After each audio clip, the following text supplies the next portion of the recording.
Hello hi friends. నేనైతే వేడివేడిగా upma ready చేస్తున్నా సేమియాతోని. ముందుగా 2 కప్పుల ఆయిల్ పోసిన, ఉల్లిగడ్డలు, పల్లీలు, పచ్చిమిర్చి, టమాటా, జీలకర్ర, ఆవాలు అన్నీ వేసి మంచిగా వేపుతున్నాను.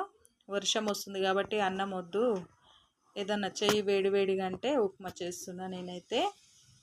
చూడండి ఫ్రెండ్స్, ఒక కప్పు సేమియా అయితే 2 కప్పుల వాటర్ తీసుకున్నా నేను. అవి మంచిగా మసిలినాక కొంచెం ఉప్పు వేసి మసిలిన తర్వాత సేమియా అందులో పోసేసేయాలి. అందులో పోసి అవి మంచిగా కలపాలి. కలిపిన తర్వాత ఉప్పు టేస్టు ఎలా ఉందో చూసుకోండి.